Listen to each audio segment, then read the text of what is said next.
TEDME offers a variety of features in the field of events, lectures and elections. This video is meant to give you an overview of all the possibilities available. The details of how to use these individual features will be explained in separate videos. With events, I can create and manage my presentations. There are slide presentations with embedded PowerPoint slides, voting without slides, question-answer sessions, quizzes, knowledge exams and knowledge tournaments, or long-term surveys and feedback forms. In evaluations, I have the option to export the events, lectures and elections I've created so far. Whether it's individual sessions, voting results, my own questions, my chats, knowledge game results, or the survey forms I provide to participants as feedback forms. All data is stored and can be exported as an Excel or PDF file. Through our Auth module, I can maintain participant lists. This allows control over who can join and vote, ensuring that not just any member or participant can simply log in and vote, but only a certain number of members can participate. Furthermore, different voting rights and weightings can be assigned to the participants.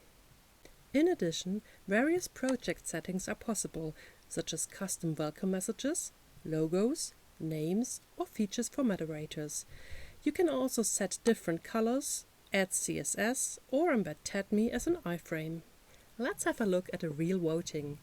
Through Events, then Slides and Voting, I select one of the polls I've created previously. I'll choose Annual General Meeting for this example. I start the session using the arrow symbol. This voting is anonymous, which means that no login credentials are required in order to participate. A moderator view is initiated. Participants can log in by scanning the QR code I provide through the link symbol, sending it via email or other means of communication, or by simply entering my room name. The first question is, who should become treasurer? Clicking Start Voting initiates the first question. Participants now see the question on their mobile devices, and as the admin and moderator, I see the results on the presentation screen.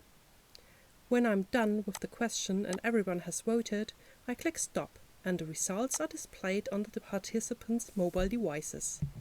Other types of questions are also possible.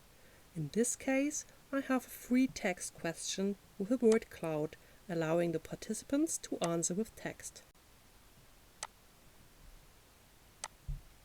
Participants can ask questions which are displayed to me as the moderator or co-moderator. I can ask questions spontaneously, use a chat option, enabling participants to communicate with each other, with me, or a co-moderator. I can navigate to different slides or start a knowledge game. I can initiate a feedback form or manage the room. I hope this brief overview has helped you to understand the features available in TEDME.